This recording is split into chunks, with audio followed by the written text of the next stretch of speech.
नमस्कार, मैं हूं मनोज मनु। आप देख रहे हैं इंडिया न्यूज। विस्तार से चर्चा करेंगे क्योंकि छात्र आंदोलन लगातार चर्चाओं में बना हुआ है। कई सारे मुद्दे हैं जो इस आंदोलन के इर्द गिर्द तैर रहे हैं और उन्हीं मुद्दों के मद्देनजर हमने एक चर्चा रखी है। मेरे साथ बहुत सारे स्टूडेंट मौजूद हैं जिनसे हम चर्चा करने की कोशिश करेंगे। एक पैनल मेरे साथ मौजूद है, मैं आपका परिचय करा देना चाहता हूं। मेरे साथ अंश वत्स हैं जो कि कांग्रेस के प्रवक्ता हैं, दीपक कुमार कंटेंट क्रिएटर हैं, सूर्य प्रकाश मैथिल पॉलिटिकल एनालिसिस है और इसके साथ साथ हर्ष दुबे मेरे साथ जुड़ेंगे, समझने की कोशिश करेंगे। लेकिन आपने परीक्षा की धांधलियों में तमाम सारे आंदोलन में छात्रों को सुना होगा। अब आरक्षण को लेकर, रिजर्वेशन को लेकर भी एक बड़ा मुद्दा हो गया है। बहुत सारे लोग कह रहे कि रिजर्वेशन खत्म होना चाहिए, बहुत सारे लोग कह रहे रिजर्वेशन नहीं होना चाहिए। अब तमाम सारी बातों के बीच सबसे पहले मैं स्टूडेंट के पास चलता हूं, उनसे जानने की कोशिश करते हैं रिजर्वेशन को लेकर आपकी प्रतिक्रिया। सर होना चाहिए। आपकी? हाँ सर, होना चाहिए। क्यों सर, क्योंकि आरक्षण की बात करें तो आरक्षण का मेन उद्देश्य है कि लोगों के जीवन का स्तर उठे, वो मुख्य धाराएं में आए। तो लेकिन अगर सर कोई गरीब अमीर है तो उसको सम्मान दिया जाता है, तो फिर आरक्षण क्यों है फिर? हाँ बताइए। एक्चुअली मेरी तरफ से तो मैं ये कहना चाहती हूँ, the reservation should be based on economic status. हम ये कहना चाहते हैं कि होना चाहिए। क्यों होना चाहिए? क्योंकि गरीबों को दबाया जाता है हमेशा और अमीरों को उठाया जाता है। हाँ भाई, आप बताओ। सर होना चाहिए, बट एट परसेंटेज होना चाहिए, ज़्यादा नहीं कम नहीं। क्योंकि अगर मान लें गरीब लोग की बात भी कर रहे हैं तो एक पर्टिकुलर फिक्स्ड लिमिट होना चाहिए ना, ज़्यादा नहीं। लेकिन अब क्या करोगे, जो तय सीमा है उसको और पार करने के लिए देश के राजनीतिक पार्टी और राजनेता फड़फड़ा रहे हैं कि इसके भी आगे निकल जाए। आप बताइए। रिजर्वेशन होनी चाहिए क्योंकि कास्ट डिस्क्रिमिनेशन की वजह से, जिसकी रिजर्वेशन अब होती है तो इसकी वजह से होना चाहिए। तो आपने देखा कि यहाँ पर लोगों की क्या प्रतिक्रिया, समझने की कोशिश करेंगे। दीपक साहब, सबसे पहले मैं आप ही से पूछना चाहता हूं कि रिजर्वेशन को लेकर आपकी प्रतिक्रिया क्यों? क्योंकि 2 दिन के अंदर 10 मिलियन फॉलोअर जुड़ गए हैं। लगातार इस बात पर चर्चा हो रही है, अभी परीक्षाओं में धांधली और रिजर्वेशन को आपको याद होगा कि मंडल कमीशन में कितना बवाल हुआ था, लोग सड़कों पर आए थे, कुछ लोगों की जान भी चली गई थी। अब रिजर्वेशन को लेकर दोबारा से बवाल होने वाला है, आपकी राय? पहले थैंक यू सो मच मुझे अपने शो में बुलाने के लिए। जो ये मूवमेंट चला कांग्रेस जनता पार्टी का, उसके बाद देखा एक और पेज बनता है जिसका नाम है रिजर्वेशन हटाओ आंदोलन, ठीक है। उसके साथ एक पेज और चलता है वो भी रिजर्वेशन को हटाने की बात कर रहे हैं। लेकिन दोनों की जो डिमांड है ना, उनके अंदर जमीन आसमान का फर्क है।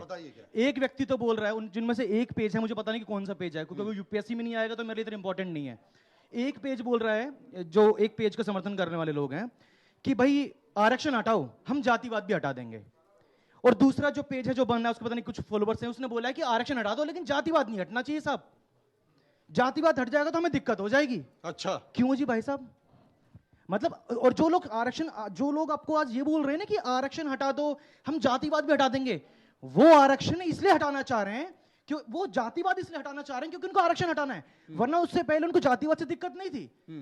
वो जातिवाद को हटाने के लिए इसलिए तैयार हो रहे हैं, हालांकि नहीं होंगे तैयार, वो इसलिए तैयार हो रहे हैं कि उनको भी आरक्षण से दिक्कत हो रही है, आरक्षण हटाना है, वरना उनको दिक्कत क्या थी? जातिवाद तो चल रहा है ना, चलने तो अच्छी बात है, प्रॉफिट वाली बात है, उनके लिए फायदा हो रहा है उस चीज से। तो अंश से पूछते हैं। अंश, क्योंकि पीडीए का एक मुद्दा लेकर कांग्रेस आगे बढ़ रही है, बड़ा मुद्दा पीडीए हो रहा है, हर चुनाव में पीडीए की बात आगे कर रही है, आप क्या मानते हैं? आरक्षण हटना चाहिए, आरक्षण रहना चाहिए या आरक्षण बढ़ना चाहिए?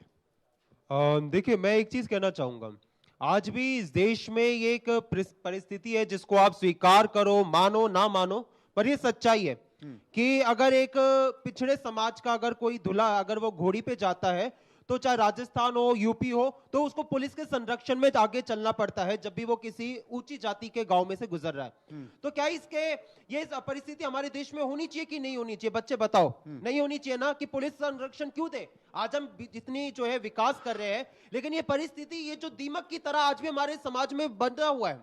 आप मुझे एक चीज बताइए, एक आईपीएस ऑफिसर है हरियाणा में, उसने पिछले साल जो है सुसाइड कर लिया था। उनका नाम क्या था?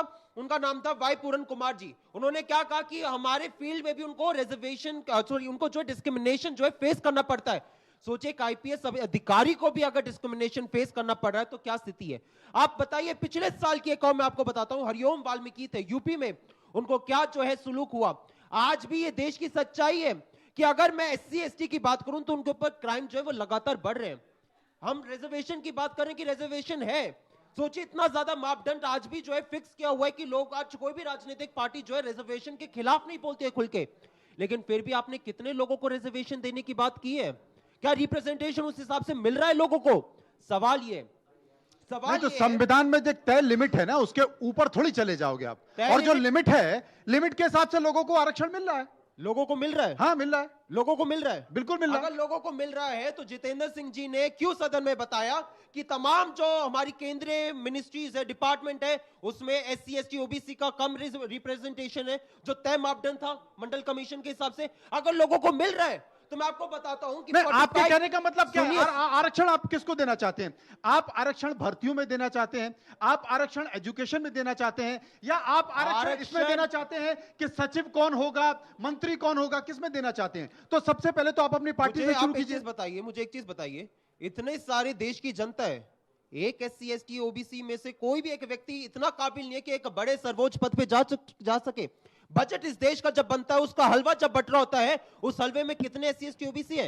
एक काबिल व्यक्ति नहीं है, एक काबिल व्यक्ति सरकार को नहीं मिला। आप तो ऐसी बात कर रहे हो जैसे आपने कभी बजट बनाया ही नहीं, और आपने देश की आजादी के बाद से 50 साल तक बजट ही बनाए हैं। मुझे आप एक चीज बताइए, हलवा, अगर रिजर्वेशन लोगों को मिल रहा है और वो अच्छे से पालन हो रहा है, इनकी जो केंद्रीय मंत्री अनुप्रिया पटेल जी, उनको ये क्यों कहना पड़ा कि यूपी में SC ST OBC के साथ जो है बाइसनेस हो रहा है?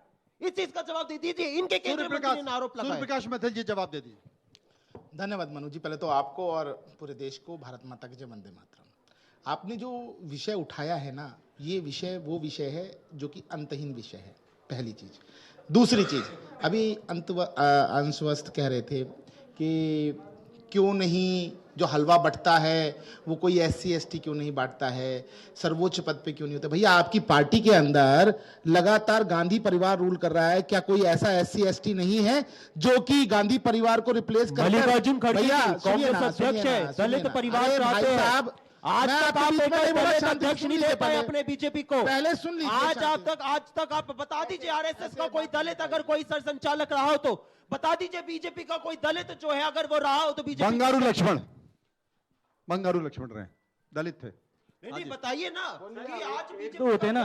सुनो अभी सामने बोला, इतना बौखलाइए मत, अब पहले सुन लीजिए। डिबेट की गरिमा होती है, अगर गरिमा आप मेंटेन कर सकते तो ठीक है, वरना मैं यहाँ से चला जाऊंगा मनु जी। पहली चीज, क्योंकि मैं चीख चिल्ला में विश्वास नहीं करता हूं। आपको पॉइंट पे आपको मैदान नहीं छोड़ने दूंगा, पकड़ कर ले आऊंगा मैं। जिन मल्लिकार्जुन खड़गे जी की इन्होंने बात की, इनसे पूछिए जरा, उनकी कार्य समिति में इन्होंने कितने SC ST को प्रतिनिधित्व दिया है, जरा पूछिए। इनकी पार्टी में कितना SC ST को प्रतिनिधित्व है? और इसके अलावा 60 साल में जितने भी मुख्यमंत्री बनाए, जरा मुझे आप 10 नाम बता दीजिए।